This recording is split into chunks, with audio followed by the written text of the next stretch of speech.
വിജയേട്ടാ നമസ്കാരം.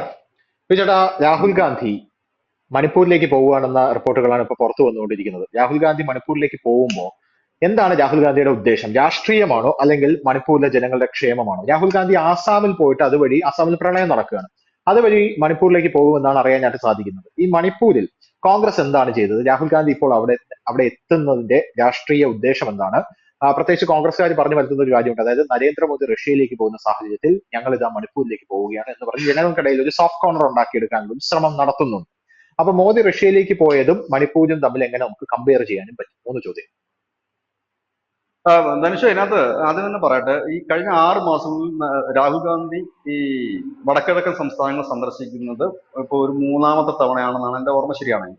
ഈ രാഹുൽ ഗാന്ധിയുടെ ഒരു പ്രധാനപ്പെട്ട യാത്രയാണ് ജോഡോ യാത്ര എന്ന് പറയുന്നത്. അതായത് ആദ്യം തെക്ക് വടക്ക് യാത്രയായിരുന്നു ആദ്യം. അത് കന്യാകുമാരിയിൽ നിന്ന് 3600ഓളം കിലോമീറ്റർ ദൂരം ആരംഭിച്ച് കാശ്മീരിൽ അവസാനിക്കുന്ന തെക്ക് വടക്ക് യാത്രയായിരുന്നു. അതിനുശേഷം അദ്ദേഹം പടിഞ്ഞാറ് നിന്ന് കിഴക്കോട്ട് യാത്ര ആരംഭിച്ചു. ഗുജറാത്തും മഹാരാഷ്ട്രയും അടക്കമുള്ള പടിഞ്ഞാറ് സ്റ്റേറ്റുകളും പിന്നീട് വടക്കിഴക്കൻ സംസ്ഥാനങ്ങളും അദ്ദേഹം സന്ദർശിച്ചു. കാരണം വടക്കിഴക്കൻ സംസ്ഥാനങ്ങളെല്ലാം ഒരു കാലത്ത് കോൺഗ്രസിന് പിന്നിൽ പാറ പോലെ ഉറച്ചിരുന്ന സംസ്ഥാനങ്ങളാണ്. പിന്നീട് അതെല്ലാം കൈവിട്ട് പോവുകയും ചെയ്തു. അപ്പൊ ആ ഇലക്ഷന് മുമ്പ് അദ്ദേഹം പോയത് കൊണ്ട് എന്തെങ്കിലും നേട്ടം കോൺഗ്രസ് ഉണ്ടായോ എന്ന് ചോദിച്ചാൽ നേട്ടമുണ്ടായി എന്ന് പറയാൻ പറ്റും. കാരണം ഈ മണിപ്പൂരിൽ അവർ 2 സീറ്റ് നേടി. മണിപ്പൂരിലെ സീറ്റ് BJP ഇത്തവണ മണിപ്പൂരിൽ ലോക്സഭാ തെരഞ്ഞെടുപ്പ് മത്സരിച്ചില്ലായിരുന്നു. എനിക്ക് തോന്നുന്നു ഉം. BJP വലിയ തലവേദന ഇല്ലാതെ സീറ്റ് വിഭജനം പൂർത്തിയാക്കിയ വടക്കിഴക്കൻ സംസ്ഥാനങ്ങളൊന്നും മണിപ്പൂരായിരിക്കും. കാരണം ഈ വടക്കിഴക്കൻ സംസ്ഥാനങ്ങളില് ഈ എൻ ഡി എ ഇല്ല, പകരം നോർത്ത് ഈസ്റ്റ് അലയൻസ് എന്ന് അതിന് പറയുന്നത് BJP-യുടെ. ഉം. അപ്പൊ ആ അലയൻസിന് എന്നും അടിയും ഇടിയുമാണ് സീറ്റ് വിഭജനം സംബന്ധിച്ച്. പക്ഷെ ഇത്തവണ അത് ഉണ്ടായില്ലെങ്കിലും മണിപ്പൂർ അവർ സിമ്പിളായിട്ട് തന്നെ അവരുടെ ഘടകകക്ഷിക്ക് ആ സീറ്റ് നൽകുകയും ചെയ്തു. 2 സീറ്റാണ്. ആ 2 സീറ്റിലും അവർ മാന്യമായി തോറ്റു, കോൺഗ്രസ് ജയിക്കുകയും ചെയ്തു. ഈ വടക്കിഴക്കൻ സംസ്ഥാനങ്ങളൊക്കെ കോൺഗ്രസ് BJP-ക്ക് നൽകിയതാണ്. ഇതിനു മുമ്പ് നമ്മൾ ഈ ഇതുപോലുള്ള ചർച്ചകളിൽ പ്രതിപാദിച്ചിട്ടുണ്ട്, എങ്ങനെയാണ് കോൺഗ്രസ് ഈ സ്റ്റേറ്റുകൾ നൽകിയതെന്നുള്ളത്, BJP-ക്ക് നൽകിയെന്നുള്ളത്. അതായത് ഇപ്പൊ മണിപ്പൂരിൽ അതുകൊണ്ട് ഒരു എഫക്റ്റും ഉണ്ടായില്ലെന്നല്ല, 2 സീറ്റ് അവർക്ക് നേടാൻ കഴിയും. പിന്നെ ദേശീയ തലത്തിൽ തന്നെ കോൺഗ്രസിന് സീറ്റ് വർധനവിന് കാരണം അത് കോൺഗ്രസിന്റെ മിടുക്ക് കൊണ്ട് അല്ല എന്ന് ഞാൻ ഇപ്പോഴും തറപ്പിച്ച് പറയുന്നു. അത് പ്രതിപക്ഷ പാർട്ടികൾക്ക് അല്ലെങ്കിൽ പ്രതിപക്ഷത്തിനോട് അനുകൂലമായ ഒരു തരംഗം ഉണ്ടായതുകൊണ്ടാണ്. അത് ഞാൻ എടുത്തു പറയാനുള്ള കാരണം, ഉത്തർപ്രദേശിലെ കോൺഗ്രസിന് 2% വോട്ടേ ഉള്ളൂ. ആ 2% വോട്ടിൽ നിന്ന് അവർ ഇത്രയും സീറ്റ് മുന്നേറണമെങ്കിൽ അതിനകത്ത് അവരുടെ സഖ്യകക്ഷിയായ അഖിലേഷ് യാദവിന്റെ പാർട്ടിയുടെ ഒരു സ്ട്രോങ് പിന്തുണയാണ് അതിന് വേണ്ടത്. ഇപ്പൊ ആന്ധ്രയിൽ BJP മുന്നേറ്റം ഉണ്ടാക്കിയെന്ന് പറഞ്ഞാൽ അതിന്റെ പിന്നിൽ ഈ TDP, പവൻ കല്യാണിന്റെ പാർട്ടിയാണ്. അതുപോലെ തന്നെയാണ് നമുക്ക് കാണാൻ കഴിയുന്നത്. അതായത് ആന്ധ്രയിൽ BJP-യുടെ ശക്തി നമുക്ക് അതിനെ പറയാൻ കഴിയത്തൊന്നുമില്ല. കാരണം BJP അവിടെ 1% വോട്ടുള്ള ഒരു പാർട്ടിയാണ്. അവിടെ ഒറ്റയ്ക്ക് BJP നിന്നിരുന്നെങ്കിൽ ഒരു സീറ്റ് നേടാൻ പറ്റുമെന്ന് എനിക്ക് തോന്നുന്നില്ല. അതുപോലെ തന്നെയാണ് ദേശീയ തലത്തിൽ കോൺഗ്രസിന് 99 സീറ്റിനകത്തും ബഹുഭൂരിപക്ഷം സീറ്റുകളും അവർക്ക് ഈ സഖ്യത്തിലൂടെ അവർക്ക് നേടാൻ കഴിഞ്ഞതാണ്. ഈ UP-യിലാണ് അവർക്ക് എന്താ പറയുന്നത്, അടിച്ചടി സിക്സറായി മാറുമ്പോൾ നമുക്കുണ്ടാകുന്ന ഒരു റൺ റേറ്റിൽ ഒരു കുതിപ്പുണ്ടാവില്ല. അത് അവിടെ അവർക്ക് കിട്ടിയത് UP-ആണ്. പിന്നെ അവർക്ക് കിട്ടിയത് മഹാരാഷ്ട്ര, അങ്ങനെയൊക്കെയുള്ള തമിഴ്നാടൊക്കെ അവർക്ക് ഓൾറെഡി കിട്ടുന്നതാണ്. പിന്നെ അവർക്ക് കഴിഞ്ഞ തവണ അവരുടെ കയ്യിൽ നിന്ന് നഷ്ടമായ കർണാടക, ഈ 3 നിന്നാണ് കോൺഗ്രസിന് സീറ്റ് കൂടുതൽ ലഭിച്ചത്. അതിൽ കോൺഗ്രസ് ഡയറക്റ്റ് ഫൈറ്റിങ്ങിൽ പോയ സംസ്ഥാനം എന്ന് പറയുന്നത് കർണാടക മാത്രമേ ഉള്ളൂ. അവിടെ ഡയറക്റ്റ് ഫൈറ്റ് ആയിരുന്നു BJP. ബാക്കിയുള്ളതെല്ലാം അവരുടെ സഖ്യകക്ഷികൾ, പ്രത്യേകിച്ച് UP-യിലെയാണ് അവർക്ക് ഒരു അപ്രതീക്ഷിതമായ വിജയം. ഈ വടക്കിഴക്കൻ സംസ്ഥാനങ്ങളിൽ രാഹുൽ ഗാന്ധി ഇലക്ഷൻ മുമ്പ് പോയതുകൊണ്ട് പ്രയോജനം ഉണ്ടായെന്ന് വെച്ചാൽ ഉണ്ടായിട്ടുണ്ട്. കാരണം ആസാം ആണ് ഏറ്റവും കൂടുതൽ ലോക്സഭാ സീറ്റുകളുള്ള വടക്കിഴക്കൻ സംസ്ഥാനം. ആ ആസാമില് BJP-യുടെ മുന്നേറ്റത്തെ തടയിടാൻ കഴിയും. 14 ലോക്സഭാ സീറ്റ് ഉണ്ട്, അതില് 12 നേടുമെന്നൊക്കെ ഹിമന്ത് ബിശ്വ ശർമ്മ പറഞ്ഞിരുന്നു അവിടുത്തെ മുഖ്യമന്ത്രി. പക്ഷെ അതിനെ തടയിടാൻ കഴിഞ്ഞു കോൺഗ്രസിന് എന്നുള്ളതാണ്. അത് കോൺഗ്രസിന്റെ വടക്കിഴക്കൻ സംസ്ഥാനങ്ങളിൽ ഉണ്ടായിട്ടുള്ള ഒരു പ്രതിപക്ഷത്തിനോട് ഉണ്ടായിട്ടുള്ള അനുഭാവം അതാണത്. പിന്നെ ഇപ്പോൾ രാഹുൽ ഗാന്ധി ഇപ്പൊ ചെയ്യുന്ന ഈ വിസിറ്റ്, അതായത് ആസാമിലും മണിപ്പൂരിൽ നടന്ന ഒരു അദ്ദേഹത്തിന്റെ വളരെ മികച്ച സമയത്തുള്ള മികച്ച ഒരു വിസിറ്റായിട്ട് തന്നെ നമുക്ക് ഇതിനെ കാണാൻ കഴിയത്തുള്ളൂ. കാരണം ആസാമില് ഇപ്പൊ ഫ്ലഡിന്റെ ഒരു പ്രശ്നമുണ്ട്. ഈ വടക്കിഴക്കൻ സംസ്ഥാനങ്ങളിലൊക്കെ ഈ പ്രകൃതി ദുരന്തം ഒരു വലിയ വിഷയമാണ്. പ്രകൃതി നാച്ചുറൽ കലാമിറ്റീസ് വന്നിട്ട് വലിയ ദുരന്തമൊക്കെ സംഭവിക്കുന്നുണ്ട്. അപ്പൊ അവിടേക്ക് രാഹുൽ ഗാന്ധി എത്തുന്ന ഒരു വലിയ സംഭവം തന്നെയാണ്. പക്ഷെ അത് കൂടാതെ തന്നെ രാഹുൽ ഗാന്ധി ഈ ദിവസം തന്നെ തെരഞ്ഞെടുത്തതിനകത്ത് ഒരു പ്രത്യേകതയുണ്ട് ഈ മണിപ്പൂര്. കാരണം മണിപ്പൂര് എന്ന് പറഞ്ഞു കഴിഞ്ഞാൽ ഈ നാഷണൽ ലെവലൊന്നും ഒരു ചർച്ചാ വിഷയങ്ങളൊന്നും അല്ലെങ്കിൽ പോലും കേരളത്തിലടക്കമുള്ള ദക്ഷിണേന്ത്യൻ സംസ്ഥാനങ്ങളിൽ അതൊരു വിഷയമാണ്. ചില തെറ്റിദ്ധാരണകളെ പുറത്ത് ചില മതവിശ്വാസികളുടെ ഒരു വിഷയം. അപ്പൊ അവിടെ അദ്ദേഹത്തിന് മീഡിയ പ്രസൻസ് ഉണ്ടാക്കി, അദ്ദേഹത്തിന് ആ മീഡിയ അറ്റൻഷൻ നേടിക്കൊണ്ട് അവിടെ ഇങ്ങനെ ജ്വലിച്ചു നിൽക്കാൻ ഇന്നത്തെ വിസിറ്റ് കൊണ്ട് കഴിയും. അതായത് ഇന്നത്തെ ഏറ്റവും കൂടുതൽ നമ്മുടെ നാഷണൽ ഇന്റർനാഷണൽ മീഡിയാസ് ഇന്ത്യയുടെ വാർത്തകൾ കൈകാര്യം ചെയ്യുമ്പോൾ ഏറ്റവും കൂടുതൽ ഇമ്പോർട്ടന്റ് കൊടുക്കുന്നത് ശ്രീ നരേന്ദ്രമോദിയുടെ റഷ്യൻ വിസിറ്റിന് തന്നെയാണ്.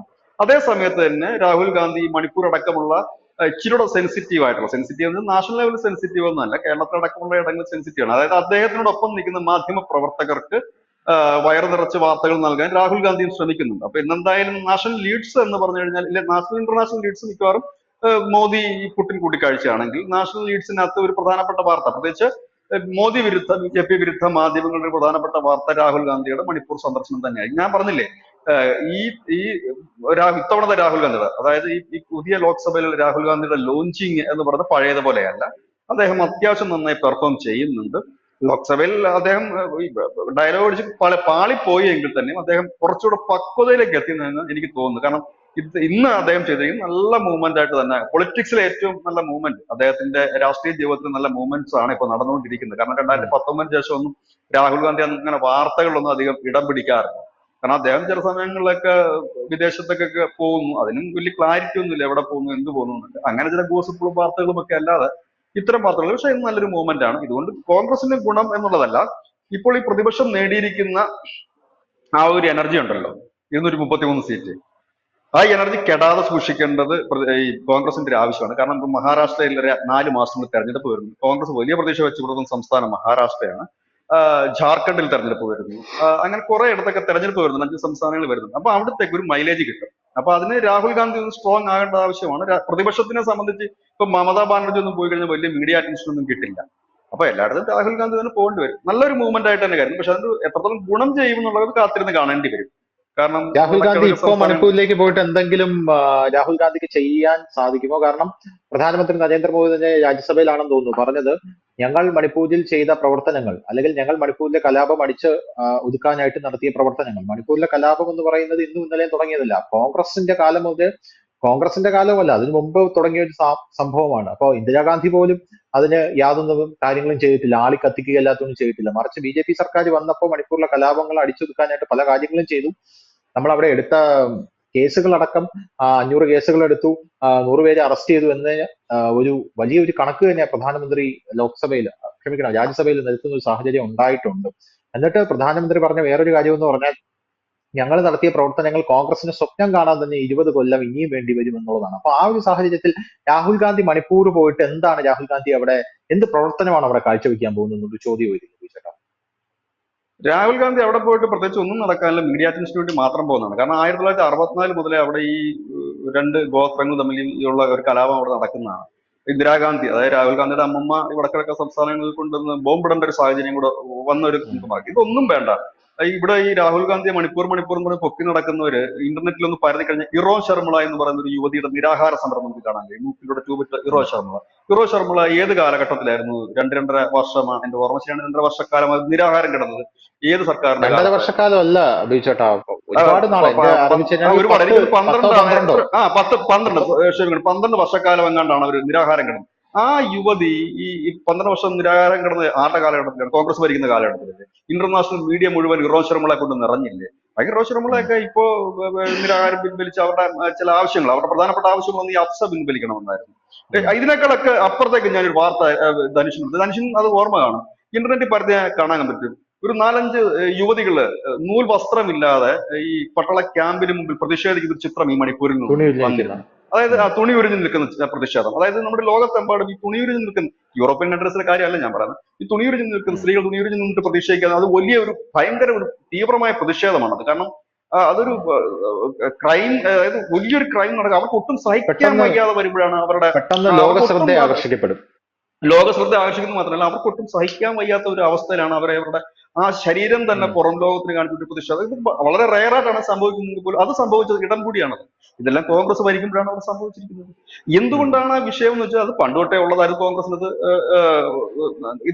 സോൾവ് ചെയ്യാനായിട്ട് പറ്റിയിരുന്നില്ല വടക്കിഴക്കൻ സംസ്ഥാനം. അവിടെയാണ് ഈ അഫ്സ നരേന്ദ്രമോദി സർക്കാർ എല്ലായിടത്തും പിൻവലിച്ചിട്ടില്ല. കാരണം പിൻവലിക്കാൻ കഴിയില്ല. കാരണം വടക്കിഴക്കൻ സംസ്ഥാനങ്ങളിൽ സഞ്ചരിച്ചിട്ടുള്ള ഒരു വ്യക്തിയാണ്. അപ്പൊ എനിക്ക് നന്നായിട്ട് അറിയാം, ഇപ്പോഴും ഈ വടക്കിഴക്കൻ സംസ്ഥാനങ്ങളിൽ പലയിടത്തും ഒരു സമാന്തര ഗവൺമെന്റ് പോലെയാണ് പലയിടത്തും അവിടെ പ്രവർത്തിക്കുന്നത്. ചെക്ക് പോസ്റ്റുകളുണ്ട്, സ്വകാര്യമായ ചെക്ക് പോസ്റ്റുകളുണ്ട്. ഓരോ ഗ്രൂപ്പിന് പ്രത്യേക നികുതി നമ്മൾ കൊടുക്കണം. വടക്കിഴക്കൻ സംസ്ഥാനങ്ങളിൽ ഇപ്പോഴും സമാന്തരമായ ഭരണമാണ് നടക്കുന്നത്. അതുകൊണ്ട് തന്നെയാണ് അഫ്സ പോലെയുള്ള നിയമം കേന്ദ്ര സർക്കാർ കൊണ്ടുവന്നത്. അതിനെ തെറ്റ് പറയാൻ കഴിയില്ല. കാരണം സൈന്യത്തിന് തന്നെ ആരെയും അറസ്റ്റ് ചെയ്യാനും ചോദ്യം ചെയ്യാനും അകത്തിടാനും ഒക്കെ, വിചാരണ കൂടാതെ കസ്റ്റഡി വെക്കാനൊക്കെ ഉള്ള ഒരു നിയമം കൂടിയാണ് അഫ്സ എന്ന് പറയുന്നത്. അത് വേണ്ട ഒരു ആവശ്യം തന്നെയാണെന്ന് നമ്മളൊക്കെ ഒരിക്കലെങ്കിലും ഈ വടക്കിഴക്കൻ സംസ്ഥാനം ഉൾ ഏരിയയിൽ പോകണം. അതായത് അവിടെ ടൂറിസ്റ്റ് പ്ലേസുകളല്ല പോകുന്നത്. ഉൾ ഏരിയയിൽ പോകുമ്പോൾ നമുക്ക് തന്നെ മനസ്സിലാകും നമ്മുടെ രാജ്യത്ത് തന്നെ ഇത് എവിടെയാണ് നമ്മൾ നിൽക്കുന്നതെന്ന് നമുക്ക് തോന്നിപ്പോകുന്ന ഒരു സാഹചര്യമുണ്ട്, ഇപ്പോഴും നിലനിൽക്കുന്നുണ്ട്. എല്ലായിടത്തും പൂർണ്ണമായിട്ട് അത് പിൻവലിച്ചിട്ടില്ലെങ്കിൽ പോലും ഏതാണ്ട് 75ഓളം ഇടങ്ങളിൽ അത് പിൻവലിച്ചിട്ടുണ്ട്. പൂർണ്ണമായിട്ട് അത് പിൻവലിക്കാൻ കഴിയില്ല, കാരണം അത്തരം ഒരു സാഹചര്യമല്ല ഈ വടക്കിഴക്കൻ സംസ്ഥാനം നിലനിൽക്കുന്നത്. നമ്മുടെ കേരളവുമായിട്ട് താരതമ്യം ചെയ്യാൻ പറ്റില്ല. കാരണം പോലീസിനോ ഇല്ലെങ്കിൽ സൈന്യത്തിനോ പെട്ടെന്ന് ചെല്ലാനോ ഇല്ലെങ്കിൽ പെട്ടെന്ന് അവരെ അറ്റാക്ക് ചെയ്യാനോ കഴിയുന്നില്ല. കാരണം അവർക്ക് ഒരുപാട് പ്രിവിലേജ് ഈ രാജ്യത്തുണ്ട്. കാരണം അവർ ഗോത്രവർഗ ഏറെയും കുടിയേറ്റക്കാരായിരുന്നു എന്നുള്ളതാണ് വേറൊരു കുക്കികളായാലും നാഗന്മാരായാലും ഒക്കെ ഈ മ്യാൻമാറിൽ നിന്നും കടന്നു വന്നിട്ടുള്ള ഒരു വിഭാഗമാണ്. ഈ അവിടെ നടക്കുന്ന പ്രധാന പ്രശ്നങ്ങളുടെ അടിസ്ഥാനം എന്ന് പറഞ്ഞു കഴിഞ്ഞാൽ വീട്ടുകാരനും വിരുന്നുകാരനും തമ്മിലുള്ള പ്രശ്നമാണ്. അതായത് കുടിയേറി വന്നവനും അവിടെ മുൻപുണ്ടായിരുന്ന ഗോത്രങ്ങളും തമ്മിലുള്ള ഈ ഗോത്രങ്ങളുടെ ഒരു ബേസ് നമ്മൾ നോക്കിക്കഴിഞ്ഞാൽ അവർക്ക് എപ്പോഴും ഈ അധീശത്വം സ്ഥാപിക്കാനായിട്ട്, പവർ സ്ഥാപിക്കാൻ വേണ്ടി എപ്പോഴും അവർ എല്ലാ കാലത്തും ലോകത്തെമ്പാടും പല ടൈപ്പുള്ള ഗോത്രങ്ങൾ തമ്മിൽ ഏറ്റുമുട്ടാറും യുദ്ധം ചെയ്യാറ്. അതായത് അവരുടെ ഒരു ടെറിട്ടറി പിടിച്ചെടുക്കുക, അവിടെ ഒരു അധീശത്വം സ്ഥാപിക്കുക. അത് തന്നെയാണ് ഇവിടെ നടക്കുന്നത്. ഇവിടുത്തെ ചെറിയ പ്രധാന പ്രശ്നം എന്ന് വെച്ച് കഴിഞ്ഞാൽ വന്നു കയറിയവരും അവിടെ ഉള്ളവരും തമ്മിലുള്ള പ്രശ്നമാണ്. പക്ഷെ ഇപ്പൊ അവർ വന്നു കയറിയെന്ന് പറയാൻ പറ്റില്ല, അവർ നമ്മുടെ പൗരന്മാർ തന്നെയാണ്. അപ്പൊ ഇവർക്ക് ഒരു പ്രിവിലേജ് ഉണ്ട്. ഈ പ്രിവിലേജ് എന്ന് പറഞ്ഞു കഴിഞ്ഞാൽ ഞാൻ നേരത്തെ പറഞ്ഞല്ലോ, ഈ പല സ്ഥലങ്ങളിലും സ്വകാര്യ ടെറിട്ടറി പോലെയാണ്, ഒരു രാജ്യം പോലെയാണെന്ന് പറഞ്ഞു. അതിനകത്ത് പറയുന്ന ഒരു കാര്യം എന്ന് വെച്ചാൽ അവർക്കൊരു ഓട്ടോണമസ് ബോഡി ഉണ്ട്. കാരണം നമ്മുടെ രാജ്യം ഭരണഘടനാപരമായി അവർക്ക് ചില ആനുകൂല്യങ്ങൾ നൽകുന്നുണ്ട്. കാരണം ആ മണ്ണ് അവർക്ക് സ്വയംഭരണാധികാരമുണ്ട്. കാരണം ഗോത്രവർഗമാണ്. കാരണം അവർക്ക് അവരുടേതായ ആചാരങ്ങളും ഭരണഘടനയല്ല, അവരുടെ ആചാരങ്ങളുണ്ട്. അതിനെയാണല്ലോ നമ്മളൊരു ഭരണഘടന എന്ന് പറയുന്നത്. നമ്മുടെ ആചാരങ്ങൾ ഒരു മതത്തിൽ വിശ്വസിക്കുമ്പോൾ നമ്മൾ അതിന്റെ ഭരണഘടന എന്ന് നമ്മൾ പറയും. അപ്പൊ ആ ഗോത്രവർഗത്തിന്റെ ആചാരമുണ്ട്, അതനുസരിച്ച് ജീവിക്കാൻ വേണ്ടിയിട്ടാണ് ഓട്ടോണമസ് ബോഡി കൊണ്ടുവരുന്നത്. ഈ ബോഡി കൊണ്ടുവന്ന BJP ഒന്നുമല്ല, ബോഡി നേരത്തെ ഉണ്ടായതാണ്. പുതിയതായി ചില ബോഡികൾ BJP കൊണ്ടുവന്നു. ത്രിപുരയില് തിപ്രാമോത്രയൊക്കെ കേട്ടില്ലേ, അദ്ദേഹത്തിനൊക്കെ പ്രത്യേകിച്ച് ബോഡിയെ കൊണ്ടുവന്നത് ഈ ത്രിപുര ആയിരുന്നു. ബാക്കിയുള്ളിടത്തൊന്നും ഇല്ല. പക്ഷെ BJP ചെയ്തൊരു വലിയ കാര്യം, ഈ ഓട്ടോണമസ് ബോഡികളൊക്കെ മുമ്പ് കോൺഗ്രസ് തെരഞ്ഞെടുപ്പ് കാലങ്ങളൊന്നും കൃത്യമായ തെരഞ്ഞെടുപ്പ് നടത്തുകയോ അങ്ങനെയൊന്നുമില്ല. പക്ഷെ BJP വന്നതിന് ശേഷം അവിടെ കൃത്യമായ തെരഞ്ഞെടുപ്പുകളും കാര്യങ്ങളൊക്കെ നടത്തി. അങ്ങനെ അപ്പൊ അതിന്റെ മറവിലാണ്, അതായത് അവർക്കൊരു പ്രത്യേക അധികാരമുണ്ട്. അതായത് അവിടുത്തെ നിയമസഭയ്ക്ക് തന്നെ ഈക്വൽ ആണ് ഈ സ്വയംഭരണാധികാരമുള്ള ഗോത്രവർഗ സമിതികൾ തെരഞ്ഞെടുപ്പൊക്കെ നിയമസഭയ്ക്ക് ഈക്വൽ ആയിട്ടുള്ള തെരഞ്ഞെടുപ്പും കാര്യങ്ങളൊക്കെ തന്നെയാണ്. അപ്പൊ അവിടെ ഇവർക്കുള്ള ഇതെന്ന് വെച്ച് കഴിഞ്ഞാൽ അതിന്റെ മറവിലാണ് പല സംഘടനകളും ഈ സ്വകാര്യ ചെക്ക് പോസ്റ്റുകൾ സ്ഥാപിക്കുക, അതുപോലെ തന്നെ ജനങ്ങളുടെ നികുതിപ്പണം ഈടാക്കുക, അവരുടെ തന്നെ ഒരു സ്പെഷ്യൽ സൈന്യത്തെ അവിടെ വെക്കുക, അറ്റാക്ക് ചെയ്യുക, അങ്ങനെയൊക്കെ ഉള്ള ഒരു ഇടമാണ്. അവിടെ നമ്മൾ അവരോട് കൈകാര്യം ചെയ്യുന്നത് കുറെ തരത്തിൽ ഒരു പരിധി വരെ മോദി സർക്കാർ വിജയിച്ചിട്ടുണ്ട്. അതിലൊന്നാണ് ഈ അഫ്സ എടുത്ത് കളഞ്ഞത്. ഒപ്പം തന്നെ അവിടെ മികച്ച റോഡുകൾ വന്നു. കോൺഗ്രസ് എന്താ ചെയ്തതെന്ന് വെച്ച് കഴിഞ്ഞാല് ഈ വടക്കിഴക്ക് സംസ്ഥാനങ്ങളിലൊന്നും നല്ല റോഡുകൾ പണിതില്ല. അപ്പോൾ ഈ വടക്കിഴക്കൻ സംസ്ഥാനങ്ങളിലെ ജനങ്ങൾ ചോദിച്ചു, എന്തുകൊണ്ടാണ് നിങ്ങൾ ഇവിടെ ഈ റോഡുകൾ പണിയാത്തതെന്ന് പറഞ്ഞപ്പോൾ അന്ന് കോൺഗ്രസ് സർക്കാർ പറഞ്ഞത് വളരെ വിചിത്രമായ മറുപടിയാണ്. നല്ല റോഡുകൾ പണിത് കഴിഞ്ഞാൽ ചൈനയ്ക്ക് വളരെ എളുപ്പത്തിൽ നമ്മളെ അറ്റാക്ക് ചെയ്യാൻ പറ്റും, പറന്നിറങ്ങാൻ എളുപ്പമാണ്, അല്ലെങ്കിൽ അവർക്ക് പെട്ടെന്ന് കടന്നു കയറാൻ പറ്റും എന്ന് പറഞ്ഞിട്ടാണ് ഇവിടെ വൈദ്യുതിയും റോഡും പോലും വടക്കിഴക്കൻ സംസ്ഥാനങ്ങളില്ല. മണിപ്പൂരിൽ ആദ്യമായിട്ട് ട്രെയിൻ എത്തുന്നത് 2ാം മോദി സർക്കാരിന്റെ കാലത്താണ്. അതുപോലെ തന്നെ വൈദ്യുതികൾ എല്ലാവരും ഈ വടക്കിഴക്കൻ സംസ്ഥാനം, അപ്പൊ ഒരുപാട് ഡെവലപ്മെന്റ്സ്, വികസനം ഈ മോദി സർക്കാരിന്റെ കാലത്ത് വടക്കിഴക്കൻ സംസ്ഥാനങ്ങളിൽ ലഭിച്ചിട്ടുണ്ട്. അത് നഗ്നമായ സത്യമാണ്. അതിൽ നമുക്ക് കണ്ണടച്ചിട്ട് കാര്യമില്ല. നമ്മുടെ ബ്ലോഗർമാരൊക്കെ, ഒരുപാട് മലയാളി ബ്ലോഗർമാരൊക്കെ വടക്കിഴക്കൻ സംസ്ഥാനങ്ങളിൽ പോയിട്ട് അവർ ചെയ്തിട്ടുണ്ട്. നല്ല മികച്ച റോഡാണ്. അതിനകത്ത് ഒരു റോഡ് ഇന്റർനാഷണൽ റോഡാണ്. അത് ബംഗാളിൽ നിന്ന് ആരംഭിച്ചിട്ട് മ്യാൻമാർ വഴി എനിക്ക് തോന്നുന്നു സിംഗപ്പൂരും ഒക്കെ ടച്ച് ചെയ്ത് പോകുന്ന ഒരു റോഡാണ്. കാരണം ഇവർ ഈ പൊതുവെ വടക്കിഴക്കൻ സംസ്ഥാനങ്ങളിൽ ഒരു മംഗോളിയൻസ് ഫാമിലിയിൽ പെടുന്നവരാണ്, ഈ ചൈനയും തായ്ലാന്റും ഒക്കെ അടങ്ങിയത്. അപ്പൊ അവർക്ക് ആ റോഡ് കുറച്ചുകൂടി ഗുണം ചെയ്യും. ബംഗാളിൽ നിന്ന് ഒറ്റ റോഡാണ്, അതൊരു ഇന്റർനാഷണൽ റോഡാണ് സാധനം. അതിന്റെ പണി അതിന് പൂർത്തിയാകും. വലിയ വികസനമാണ് ഈ സർക്കാരിന്റെ കാലത്ത് വടക്കിഴക്കൻ സംസ്ഥാനങ്ങൾ ഉണ്ടായിട്ടുള്ളത്.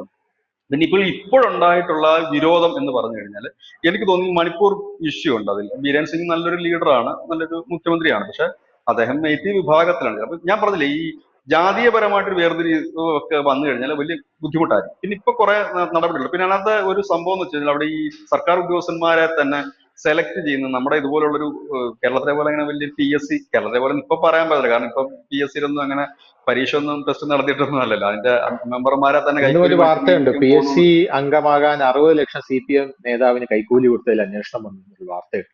അത് പോട്ടെ, അതിന്റെ അതെ. അപ്പൊ അതിന്റെ അംഗങ്ങളെ പോലെ തിരഞ്ഞെടുക്കുന്ന ഒരു കാലഘട്ടം. എങ്കിലും പോട്ടെ, ഈ മണിപ്പൂർ കണക്കുള്ള സ്ഥലത്ത് അങ്ങനെയല്ല. അവിടെ എന്ന് പറഞ്ഞു കഴിഞ്ഞാൽ പ്രാദേശികമായിട്ടൊക്കെ പോലീസിലൊക്കെ മറ്റും പ്രാദേശികമായിട്ട് ആൾക്കാരെ ഡയറക്റ്റ് എടുക്കുക ചെയ്യുന്നത്. അല്ലാതെ നമ്മുടെ ഇവിടുത്തെ കണക്ക് PSC ടെസ്റ്റ് പിന്നീട് അതിന്റെ ഒരു വേറെ പരിശോധനകളൊന്നുമില്ല, അവർ ഡയറക്റ്റ് എടുക്കുക ചെയ്യുന്നത്. അതുകൊണ്ടാണ് ഈ മണിപ്പൂർ കലാപ സമയത്ത് ഒരുപാട് ആയുധങ്ങളൊക്കെ പോലീസിന് നഷ്ടപ്പെടാനിടയാക്കിയത്. ഒരുപാട് പോലീസുകാർ ഇരുവിഭാഗത്തും, നെയ്ത്തിലും കുക്കിയിലും പെടുന്ന പോലീസ് ഓഫീസേഴ്സ് അങ്ങോട്ടും ഈ അവരുടെ ഗ്രൂപ്പുകളിലേക്ക് പോലീസിന്റെ ജോലി വിട്ടിട്ട് അവർ നേരെ പോയിട്ട് ഈ എന്താ പറയുക കുക്കി സംഘടനകളിലും മെയ്ത്തി സംഘടനകളിലും ഒക്കെ ചേരുന്ന ഒരു സാഹചര്യം നമ്മുടെ പോലീസിന്റെ ആയുധങ്ങൾ ഉൾപ്പെടെ ഭീകരർക്ക് 47,000 തോക്കുകൾ ഇനിയും കിട്ടാനുണ്ട് ഈ കലാപ സമയത്ത്. പോലീസുകാരെ എടുത്ത് കൊടുക്കുന്നത് അതല്ല, കലാപകാരികൾ എടുത്തുകൊണ്ട് പോകുന്നതല്ല. കാരണം ഇവർ ഓൾറെഡി എന്ന് വെച്ചാൽ ഇവരുടെ ബേസ് ഈ ഗോത്രം അതാണ്. അവർ പോലീസ് ആയാലും പട്ടാളമായാലും ഈ ഒരു സാധനം തന്നെയാണ്. നമ്മുടെ എല്ലായിടത്തും ഉണ്ടാകും, പക്ഷെ അത് ഇങ്ങനെ ഒരു സംവിധാനം അവിടെ ഉണ്ട്. അവിടെ ഈ രാഹുൽ ഗാന്ധി പോകേണ്ടൊന്നുമില്ല. രാഹുൽ ഗാന്ധി പോയിരിക്കുന്ന ഒറ്റ കാര്യത്തിന് വേണ്ടി മാത്രമാണ്, മീഡിയ അറ്റൻഷന് വേണ്ടി മാത്രം പോയിരിക്കുന്നതാണ്.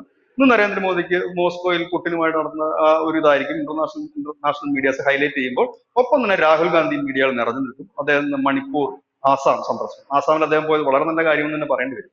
കാരണം ഇപ്പോൾ ആസാം വളരെ ഒരു ദുരിതത്തിലാണ്. കാരണം ഈ വെള്ളപ്പൊക്കം വലിയ ഭീഷണി. എല്ലാ തവണയും അവിടെ വെള്ളപ്പൊക്കം വന്നിട്ട് വലിയ നാശനഷ്ടം ഉണ്ടാക്കാറുണ്ട്. വലിയ നല്ല മൂവ്മെന്റ് കോൺഗ്രസിന്റെ ഭാഗത്ത്, നല്ല മൂവ്മെന്റ്. രാഹുൽ ഗാന്ധി ഇപ്പൊ പോയിക്കൊണ്ടിരിക്കുന്ന പൊളിറ്റിക്സ് നല്ല രീതിയിൽ ഗെയിം കളിക്കുന്നു അദ്ദേഹം. എന്ത് കഴിഞ്ഞാലും മലയാളത്തിലൊരു ചൊല്ലുണ്ട്, അതായത് വാഴ നനയുമ്പോൾ ചീരയും കൂടെ നനയട്ടെ എന്ന്. അതുപോലെ നരേന്ദ്രമോദിക്ക് റഷ്യയിൽ പോകുമ്പോൾ വലിയൊരു അറ്റൻഷൻ കിട്ടും. അപ്പൊ രാഹുൽ ഗാന്ധി മണിപ്പൂരിൽ പോകുമ്പോൾ സമാനമായിട്ടുള്ള ഒരു അറ്റൻഷന് വേണ്ടിയിട്ടായിരിക്കും രാഹുൽ ഗാന്ധി അങ്ങോട്ട് പോയതെന്ന് മാത്രമേ നമുക്ക് കരുതാൻ വഴിയുള്ളൂ. കാരണം രാഹുൽ ഗാന്ധി പോയി കഴിഞ്ഞാൽ മണിപ്പൂരിൽ പോയി കഴിഞ്ഞാൽ മണിപ്പൂരിൽ ചെയ്യേണ്ട കാര്യങ്ങളൊക്കെ കോൺഗ്രസിനെക്കാളും ഗംഭീരമായിട്ട് ചെയ്യുന്നുണ്ട്. അതുകൊണ്ട് ഞാൻ നേരത്തെ പറഞ്ഞ പോലെ വാഴ നനയുമ്പോൾ ചീരയും കൂടെ നനയട്ടെ എന്നുള്ള ഒരു പഴമൊഴിയാണ് ഇപ്പൊ ഓർമ്മ വരുന്നത്. എന്തായാലും രാഹുൽ ഗാന്ധി ഇത്തരത്തിൽ പ്രവർത്തിച്ച് മുന്നോട്ട് പോകട്ടെ. അതിനുള്ള ശക്തമായിട്ടുള്ള രാഹുൽ ഗാന്ധിയെ നേരിടാനുള്ള പ്രവർത്തനങ്ങൾ ഇപ്പുറത്തു നിന്നും ഉണ്ടാവട്ടെ, എങ്കിലല്ലേ ജനാധിപത്യം പൂർണ്ണമാണ്. അല്ലേ വിജേട്ടാ? അതെ, ജനാധിപത്യ ശക്തിപ്പെടണം. രണ്ട് ഭാഗം, വില്ലനും നായകനും കട്ടക്ക് നിന്നാലേ ആ സിനിമയാണെങ്കിൽ ഹിറ്റ് ആകും. എങ്കിൽ ശക്തിപ്പെടും. അങ്ങനെ ഉണ്ടെങ്കിലേ നമ്മളെപ്പോലുള്ള ആൾക്കാർക്ക് ചർച്ചയ്ക്കുള്ള വകുപ്പ് ഉണ്ടാവും. എന്ന് പറഞ്ഞുകൊണ്ട് നിർത്താം. കൂടുതൽ വാർത്തകളും വിശേഷങ്ങളും നിങ്ങളിലേക്ക് എത്താൻ ABC മലയാളം സബ്സ്ക്രൈബ് ചെയ്യുക, ബെൽബട്ടനും അമർത്തുക.